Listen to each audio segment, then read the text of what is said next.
কি ভাবছেন তো চিকেনের কি রেসিপি নিয়ে আমি আজকে হাজির হলাম।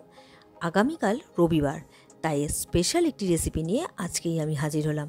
সানডে অথবা যে কোনো স্পেশাল দিনে আপনারা চিকেনের এই রেসিপিটা মেনুতে রাখতেই পারেন। তাহলে আমি আর দেরি না করে রেসিপিটার নাম বলে দিই। আমি আজকে রেসিপি নিয়ে হাজির হয়েছি চিকেনের মহারানি। তাহলে আর দেরি না করে ঝটপট রেসিপিটা আমি শুরু করি। ভিডিওটি সম্পূর্ণ দেখুন ও চ্যানেলটি সাবস্ক্রাইব করে বেল আইকনটি প্রেস করুন, যাতে প্রতিটি ভিডিওর নোটিফিকেশন সবার প্রথমে আপনার কাছে যায়।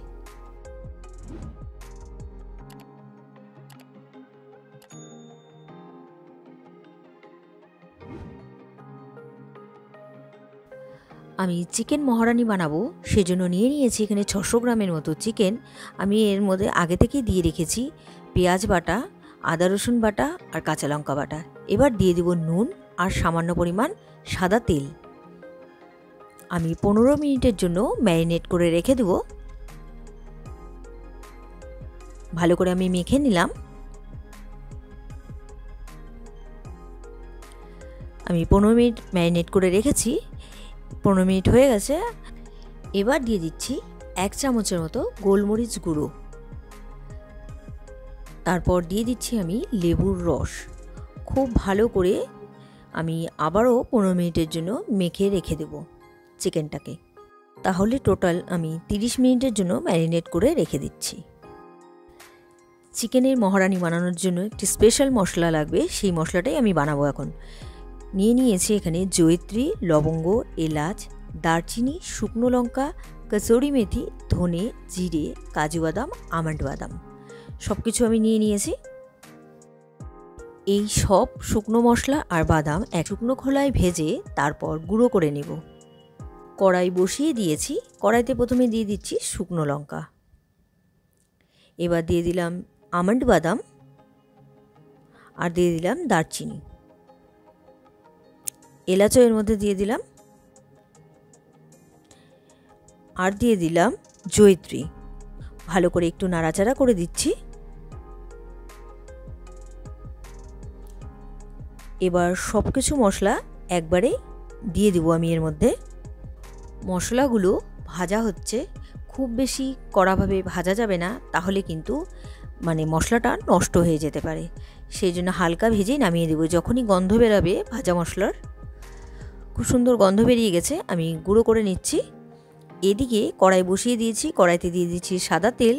আমি এখানে 2 বড় সাইজের পেঁয়াজ কুচি দিয়ে দিচ্ছি।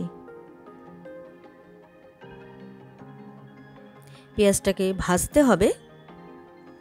পেঁয়াজটা ভাজা হয়ে গেছে, দেখুন নরম হয়ে গেছে। এবার আমি ম্যারিনেট করে রেখেছিলাম যে চিকেনটা, 30 মিনিট হয়ে গেছে, আমি সেটাই দিয়ে দিলাম পেঁয়াজের মধ্যে। এবার খুব ভালো করে পেঁয়াজের সাথে মিশিয়ে দিতে হবে চিকেনটাকে নাড়াচাড়া করে। চিকেনটা ভালো করে নাড়াচাড়া করে মিশিয়ে দিয়েছি। একটু ভাজাও হচ্ছে, চিকেনটা লাগতেও শুরু করে দিয়েছে। এবার দিয়ে দিব, দেখুন লেগে গেছে। এবার কিন্তু দিয়ে দেবো এর মধ্যে আমি দইটা ভালো করে আমি ফেটিয়ে রেখেছি, সেই দইটাই দিয়ে দিলাম। আমি টক দই ব্যবহার করেছি এখানে। দই দিয়েও আমি ভালো করে নাড়াচাড়া করে দিলাম। এবার দিলাম সেই মহারানির স্পেশাল মশলাটা, যেটা আমি ড্রাই রোস্ট করে গুঁড়ো করে রেখেছি।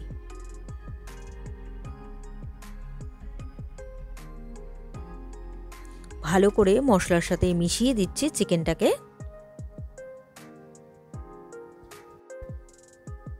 চিকেনটা কষছে, ভালো করে চিকেনটাকে কষাতে হবে।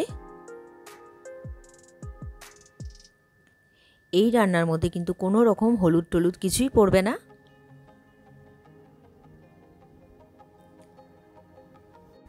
চিকেনটা কষে গেছে, দেখুন কড়াইতে লাগতেও শুরু করে দিয়েছে। এবার দিয়ে দিচ্ছি জল। আমি কিন্তু এখানে গরম জল ব্যবহার করছি।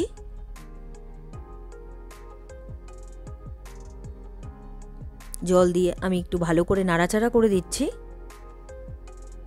চিকেনটা যেহেতু 30 মিনিটের মতো আমি ম্যারিনেট করে রেখেছি, সেই জন্য সেদ্ধ হতে খুব বেশি প্রবলেম হবে না। আমি তাও নাড়াচাড়া করে ঢেকে দিচ্ছি।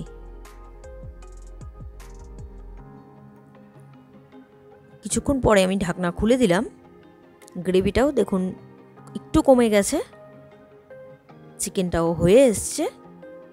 নামানোর আগে আমি দিয়ে দিচ্ছি এর মধ্যে দুধের সর, ভালো করে ফেটিয়ে রেখেছি, একদম ক্রিমের মতো হয়ে গেছে। আপনারা চাইলে ফ্রেশ ক্রিম দিতেই পারেন।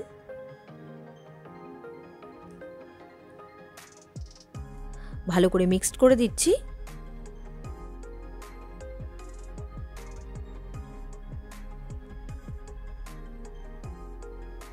এবার নামানোর আগে আমি দিয়ে দিচ্ছি কাঁচা লঙ্কা চিড়ে ছোট ছোট করে কেটে রেখেছি, সেটাই দিয়ে দিলাম। ওপর দিয়ে আমি ধনেপাতা কুচি দিয়ে দিলাম।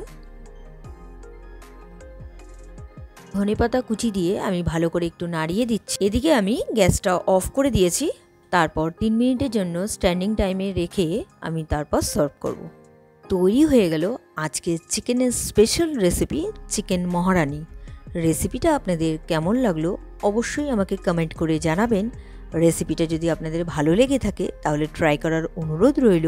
আর ভিডিওটা ভালো লাগলে like, comment, share and subscribe করতে ভুলবেন না। বাই।